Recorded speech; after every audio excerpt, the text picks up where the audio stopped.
Welcome to Safeword by Fear and Greed. I'm Sean Aylmer. It's our Change of Pace podcast where the Fear and Greed team shares some of our favourite business stories for the week.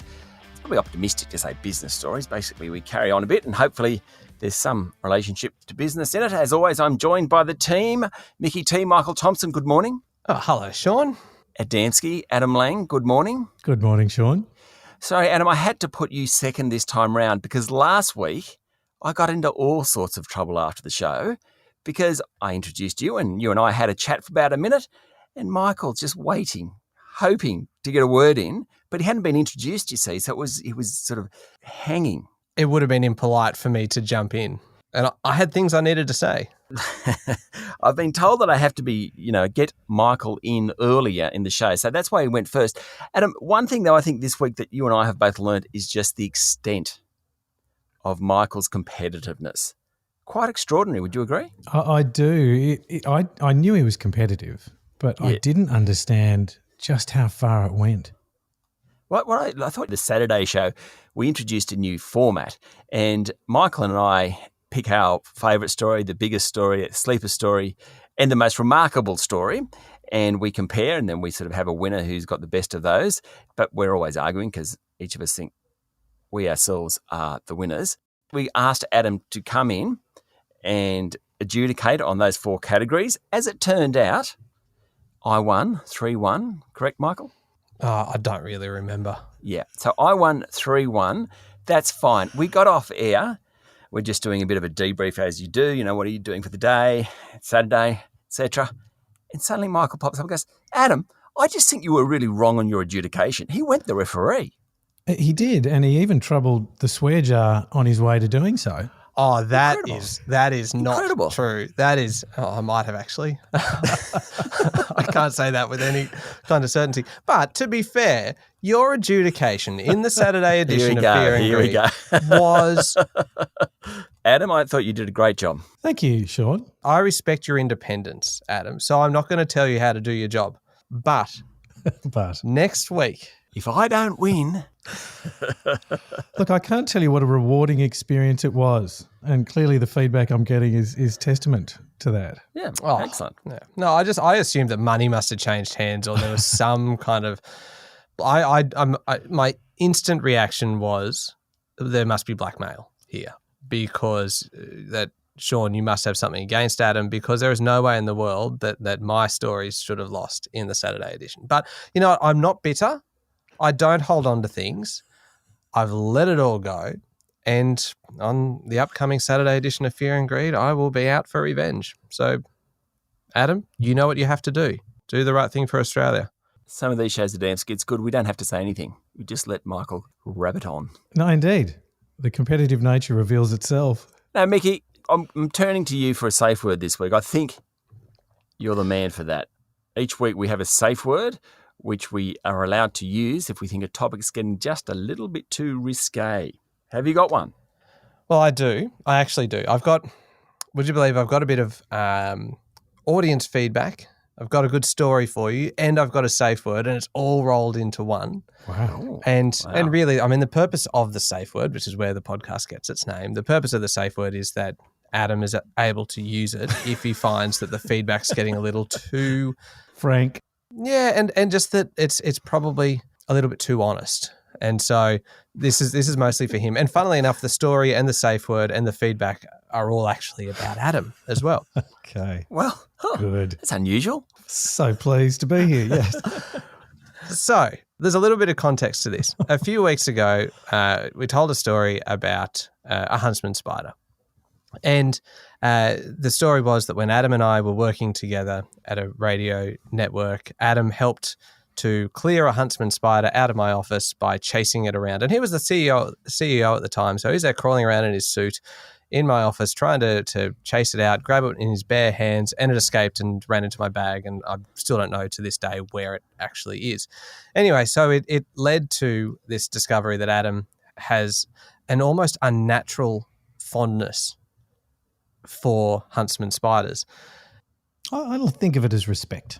Oh, I think it goes a little bit beyond that. Oh, dear. But anyway, I'm not going to... The huntsmen aren't happy, by the way. Not Adam again.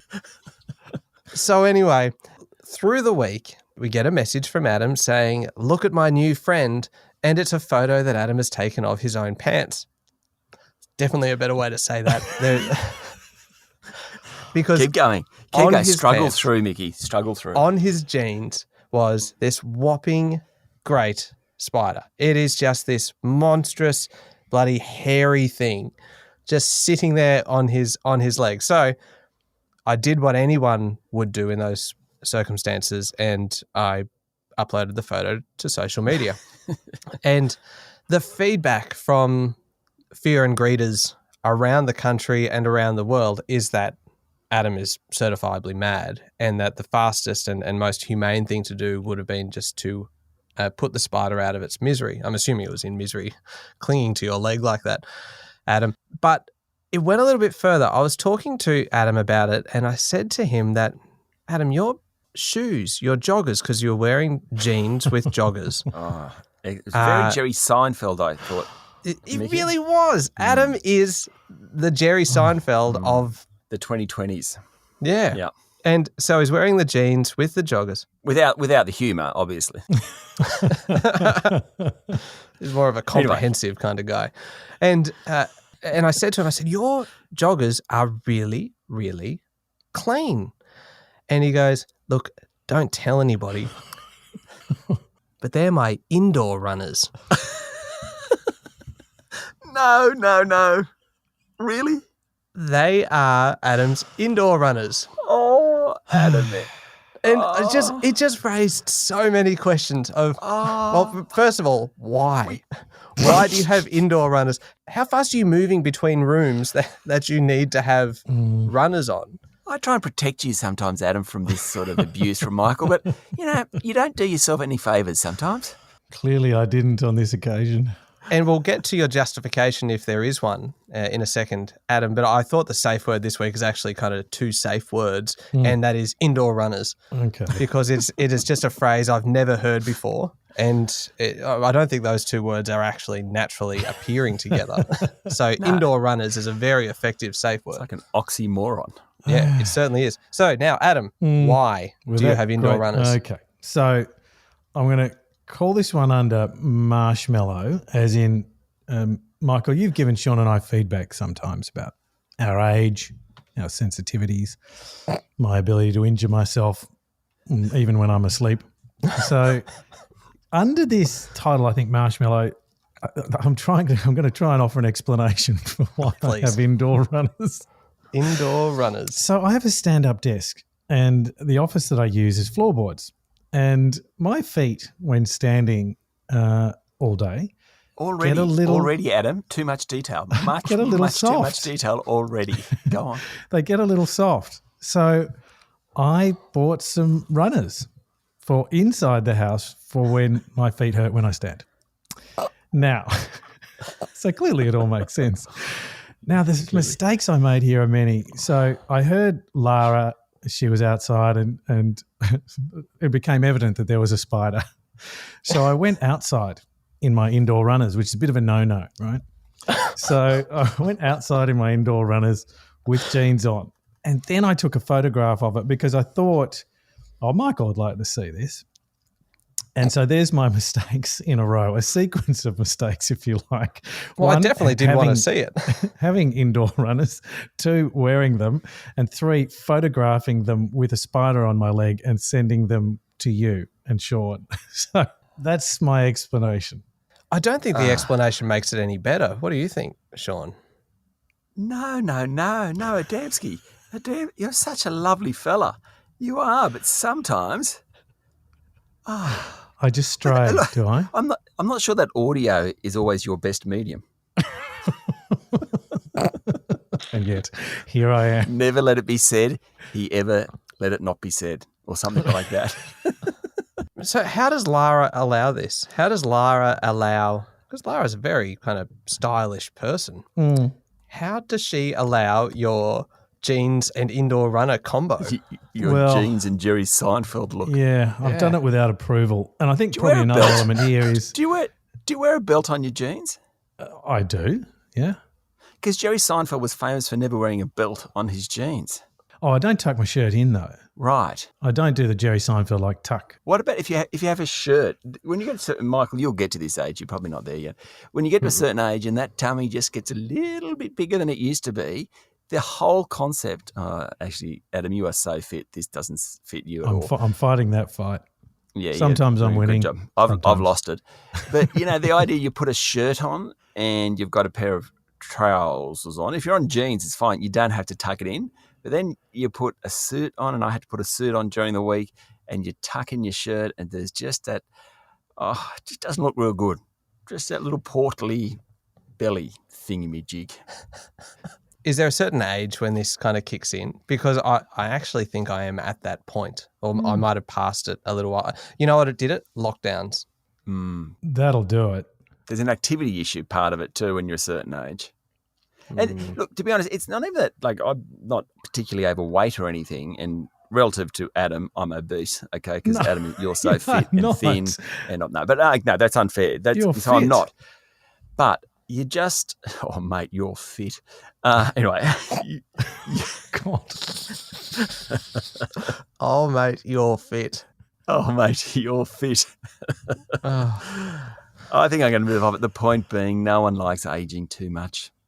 Indoor runners. Indoor runners it is. Indoor runners. And if anyone wants to see the picture of indoor runners, of old Adam Indoor Runners Lang with his spider friend on his jeans, Hansi.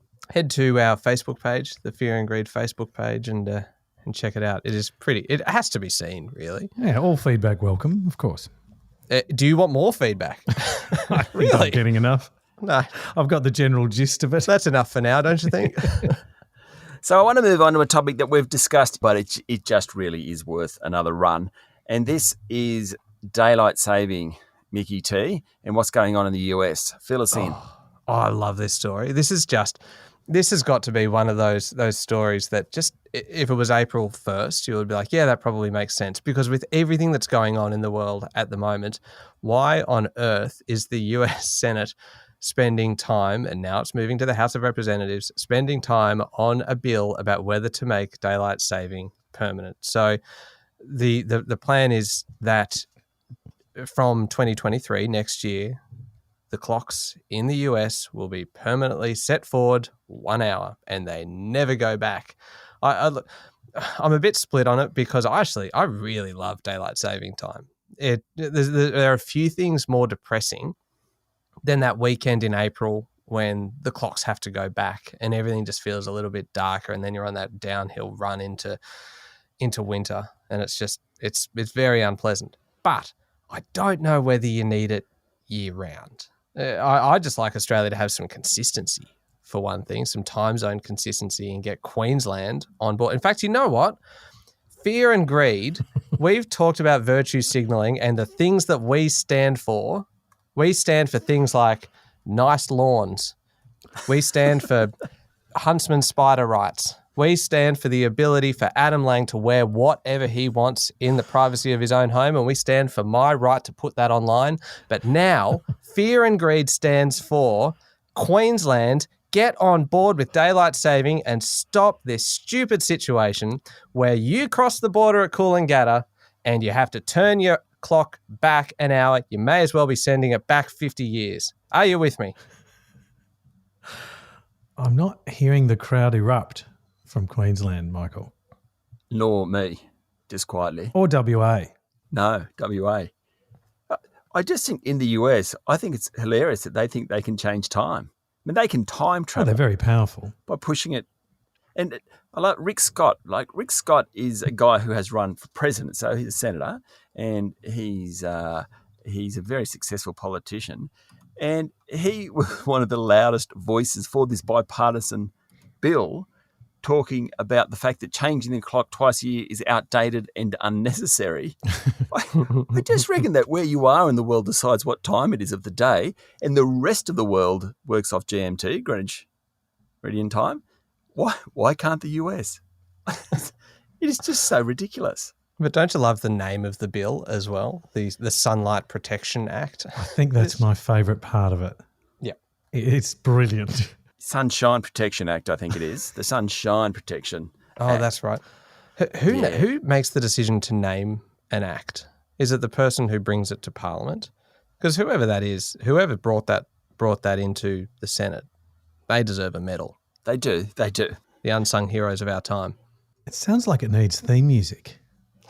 Yeah, you are my sunshine moment. Yeah, Sunshine Protection Act. The thing about it is that it's got nothing to do with sunshine protection, because whether this act passes or not, and it's still got to go to the House of Reps and it's still got to go to the President, there's still going to be the same amount of sunshine, guys. It's not going to make any difference whatsoever. But I also didn't realise, Sean, that you were a sunshine Grinch. That I noticed that you actually opposed my call for Queensland to get on board with the rest of the country. I think good on Queensland. Joe and Flo Bjelke-Petersen, they said no all those years ago. And if Queensland want to do it their way, everywhere else are the ones changing time. Queensland's the one that's actually sticking with tradition and working off normal time. Now, I'm a fan of daylight saving, don't get me wrong. And at the moment, particularly in Victoria and New South Wales, it is incredibly dark at 6:30 in the morning because we are still on daylight saving. But do what you want. If you want daylight saving, you pick it up. And if you don't want it, you don't have to. Oh, that's outrageous. Well, I mean, having lived in the northern part of New South Wales, and when you contend with that, you know what? Just move the Queensland border north. Move it if that's going to be more palatable for you, Sean. Oh, that's a good idea. So we'll take over Coolangatta from New South Wales. Further north. Put the Queensland border up near Rockhampton. How about that? And then everywhere north of Rocky can have non-daylight saving time. Everywhere south can be on what we call normal Australian time, which is consistent. What about, wasn't it back in the Bjelke-Petersen days, wasn't one of the arguments that curtains would fade if we changed the clock? That was Flo's. Flo Bjelke-Petersen, she got on pumpkin scones, and her rational arguments about daylight saving would fade the curtains more. So that actually happened, right? Has there been any of these sorts of justifications or objections from our friends in the US? There have been some pretty good justifications to it, Michael. Okay. Yeah, the one with the Convenience Stores Association of America that didn't want kids going to school in the dark. And I cannot for the life of me figure out why the Convenience Store Association is campaigning on that particular issue. I would have thought that longer daylight, or actually I don't know where they would land on it. I don't know. I'm surprised they got a view. More heart attacks because people get tighter because of changing the clocks forward and back. As in the stress of putting, okay. Interesting. Which makes sense. I think that probably actually does make sense. I can't imagine it's a huge kind of uptick in it, but hey, it's science, so it must be true. Michael, does daylight saving make you leave the house anymore? Good question. It does, actually. Right. You know, I'm not far, obviously. I'll go to the mailbox a little bit more often. No, I love daylight saving because it just gives you that time after you've kind of finished work and you can go out for a walk and it's still light, or you can go for a bike ride or go fishing or something. And all of these things I've done in the twilight hours when, as soon as you hit about kind of April and the daylight saving time changes back and it's dark at 5:30. You may as well just kind of switch off your lights at 6 p.m. as you do, Adam, and go to bed at 7. You are a winter. I'm trying to think of the word. Is it agoraphobia or something? Agoraphobia? Is that the one where? Yeah. Agoraphobia? You are a winter agoraphobia person. Yeah. Michael? Yeah. Yeah, it's seasonal sometimes agoraphobia. Yeah. It's just in a particular season I stay inside. Well, it's really called hibernation, I suppose, isn't it? I suppose so. It's not really a phobia if you can switch it on and off. Oh, well, the voice of reason himself, Adam Lang. Thanks. Ladies and gentlemen. Thank you. Now, look, can I give you a gripe? Oh, please. I know, Please do. Mickey, I'm sure you've got a gripe for the day, but I'd like to give you mine. I went to a well-known bakery, let's just call it Baker's Delight, the local Baker's Delight, and there was an elderly lady in front of me complaining to the salesperson that she should be getting 3 hot cross buns for free. Oh. Now, the person on the checkout was very polite to her, but saying we have no record of that. The lady was obviously a frequent user of Baker's Delight. So I then went and checked my frequent user of Baker's Delight and kind of worked out why the lady thought she should be getting, once you spent a certain amount, you got 3 free hot cross buns. Anyway, she was extremely upset. She would have been in her 70s.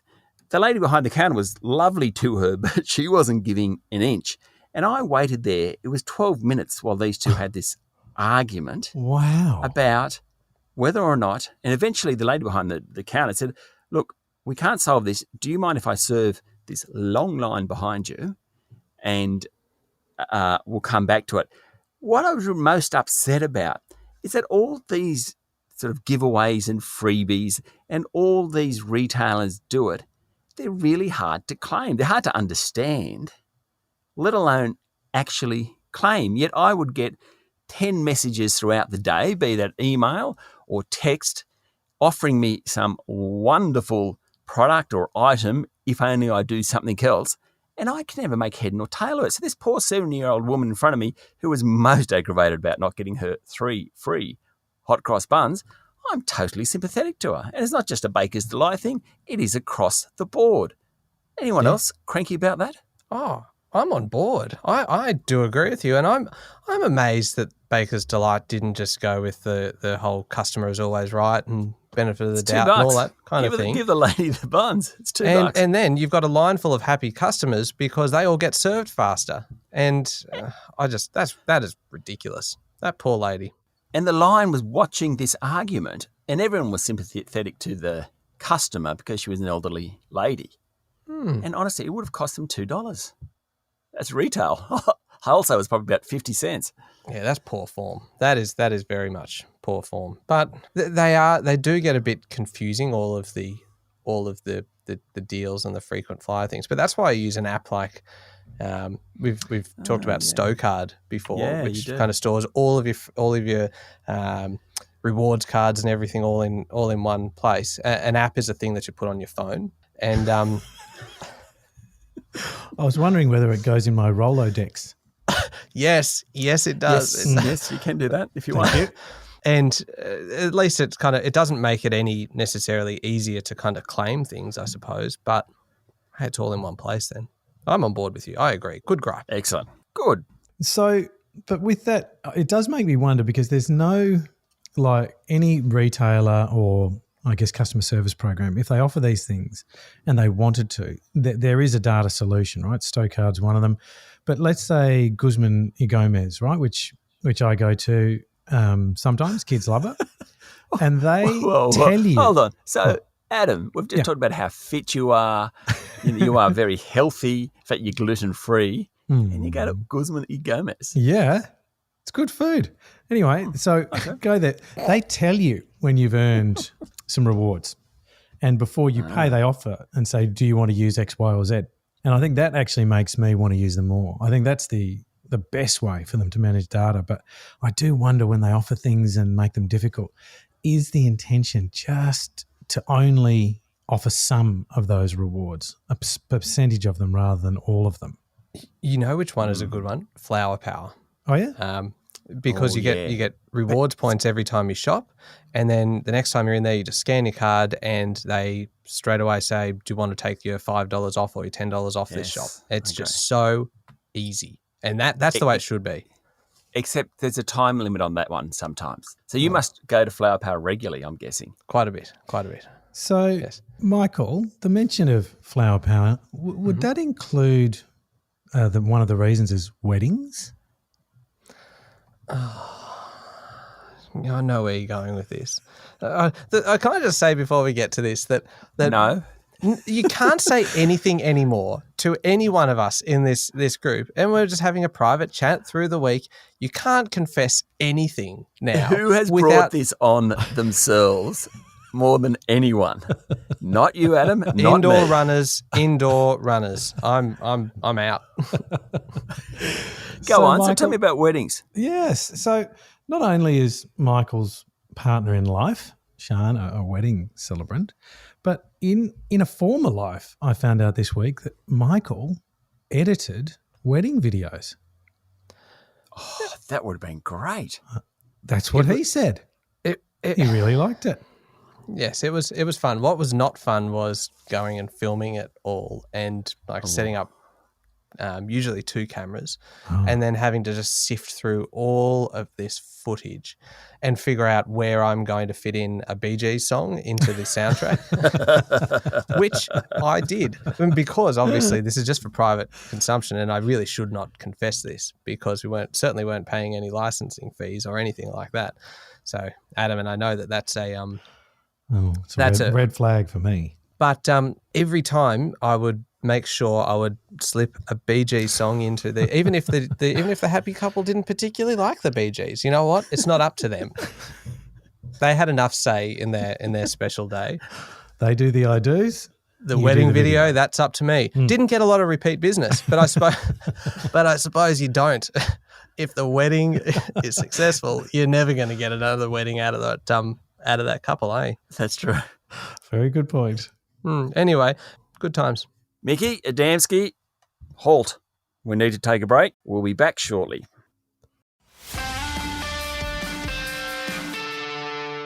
Another thing that's really struck me this week, so the war in Ukraine continues, but Vladimir Putin has a lot of mates. Too many. On Friday, apparently, Australia, there was another couple of billionaire Russian oligarchs, 2 more. I think the names are Viktor Vekselberg and Oleg Deripaska, thereabouts.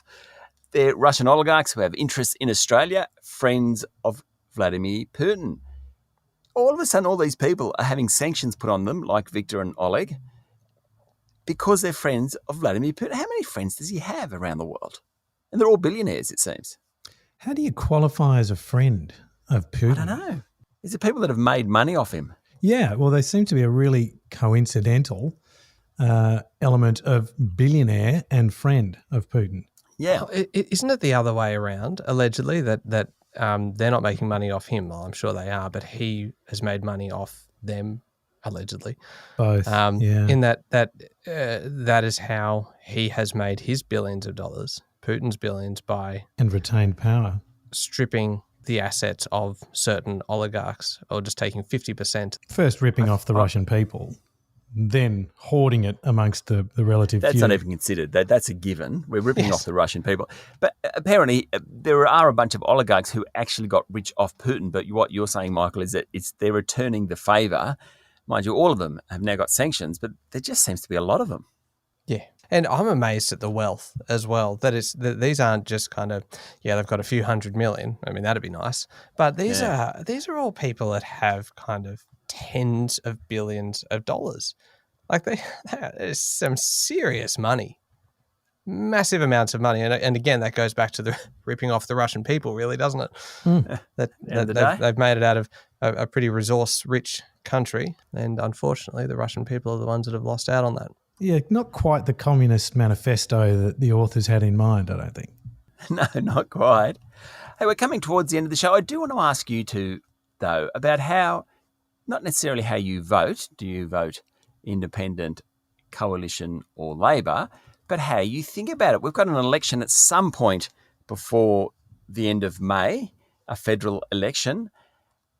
Made me think, what helps me make a decision to vote? Do I think about a specific issue, like one side's better than the other on climate change, as an example? Do I sit down and go through all the policies of both sides? Do I just always vote the same way? Do I just like the ones that look best? And certainly in the council elections, I've got to tell you, I looked at all these people. This is council elections earlier in this year in the state of New South Wales. I looked at all the candidates and basically one of them wanted to develop a shopping centre and the others didn't. And shopping centre would be helpful to me. So that looked good. So I voted for that person. You've got 8 kids to look after. That's right. So how do you think about it? Like, it just sort of struck me. Do most people just vote on an issue? It worries me how many people vote on the leader alone. That instead of kind of looking at the issues, not necessarily kind of saying, hey, you should sit down and go through every single issue, but they vote just on the personality. And that's why obviously you see so much spent on advertising and kind of on the branding of the leaders themselves. But another thing kind of comes into it for me is what the actual kind of dynamics are within your seat, that there's almost no point in some cases voting for, say, an independent in a safe seat. That it kind of comes down to, is your vote going to make a difference in your seat? And if you're able to use that to actually make a difference, if it is close, then obviously it becomes a bit more of a... Oh, but Michael, sacrilege. No. Every single vote counts. And sure, you might be sitting in a safe Labor seat or a safe coalition seat and you vote independent or you vote for the non-incumbent. That is a vote against the incumbent. Oh, absolutely. Every single vote counts. One of the electorates in New South Wales, the seat of Orange in the state election, and the Shooters and Fishers Party won that. Mm-hmm. It had been, the federal seat had been held by an independent for a long time. The state seat went to the Shooters and Fishers. What I always thought about that seat was it really showed discontent with the mainstream parties in what should be a pretty national party type of area. You know, it's affluent, it's agricultural. I mean, there's a bit of mining, I suppose. But absolutely every vote counted in that seat. The independents and Shooters and Fishers did really well. Sorry, I'm on my high horse here, Michael. Every vote counts. No one. I think actually the funny thing is I think I actually agree with you. I don't think I made my point very, very well, is that if you've got 8 candidates in a seat, and you've got, say, it's a safe Labor or safe Liberal seat, and there is one independent that actually has a decent shot, then you're not. It's kind of stupid almost to go and put your vote into one of the other 6 candidates. That if you want to send a message, you may as well do it by giving it to the person who has the greatest chance of actually unseating the sitting member. No, so I disagree. I think you should vote for the person that you think is best, because if everyone did that, then that would be a better reflection of democracy and what people wanted. I appreciate what you're saying. You may never get rid of the incumbent. Yes. Hey, look, that might send a message, but I don't think it necessarily would bring about change. Can I offer an alternative view? No, I suppose so. Or an adjudication. So it might surprise you to know that I actually don't have a spreadsheet for how I'm going to vote, but I do have about a to say it might surprise process. you to find I don't vote. I'm like, oh, wow, that's quite a revelation. No, but I do consider all of the issues. That probably won't surprise you. You know, whether it's geopolitical, international, national, climate, business. But in the end, you've got to choose one on kind of a box lot of policies that you believe in. And I think to Sean's point, I always vote for the one I most believe in, and that is articulated through the local member and how much I believe in them to get the job done. As opposed to Albanese or Scott Morrison? Yeah. Anthony Albanese? Well, neither of them are my local member in this particular case. Yeah, I know, but that's my point. So do you vote thinking about your local member? Yes. Or just parking the independents? So you don't vote thinking about what Scott Morrison says he'll do, what Anthony Albanese says he'll do? I almost want the day where I could vote for our own president, and that would enable me to do that. But no, I don't in this case. So I'm the opposite. I totally vote for what I think the coalition will do or what I think Labor will do, and it's irrelevant to me who the local member is. No, but that's. I think we're agreeing in the sense that whichever team your local member belongs to, or party, I should say, or independent, it's the policies that they're to execute that you're voting for. You know, last week, Mickey, I said that sometimes you listen to Dembski say something and it's not until about 3 days later when you listen back to it, you think, oh, no, I understand what he says. Well, I was actually also just thinking, and going back to Adam's point about going through all of the issues, and then he rattled off about half a dozen issues. You know how politicians occasionally, and particularly candidates who aren't elected, they will door knock in a local constituency. Do you reckon any one of those has ever knocked on Adam's door and gone, so I've left the iron on, I've just got to duck back to the car, and then you just see them scorching out of the street going, oh my God, that was Adam Lang. He's got his spreadsheet out. I did recently have a phone call, not a door knock, by the local member. And it was the phone call had come while I was coming in the door, so I heard the answering machine go and the local member speaking. And I actually moved quickly towards the phone, but just missed it. And then Did you have the indoor runners on at the time or not? No, they were my outdoor ones, actually. Just can we quickly go back to the fact that you have a home phone? We have found him, ladies and gentlemen, the one person left in the country With a home still has a phone. home phone. I thought as the sort of dial tone came as the local member hang up, I thought actually he's probably dodged a bullet there that I didn't pick up in time. So do you pick up the home phone? If I don't have a home phone, but certainly the years before I got rid of it, if the home phone rang, I never picked it up anyway because it was always going to be a marketing call. You're so right. And Lara's taught me well on that front. I used to answer them all, and then now I don't. God, it must be hard for you.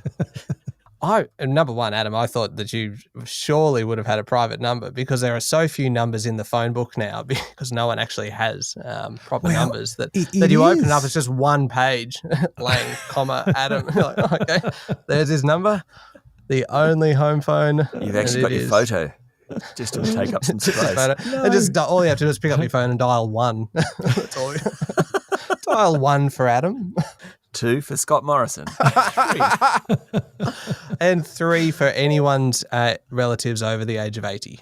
We should. Right. There's a little carve out for that too.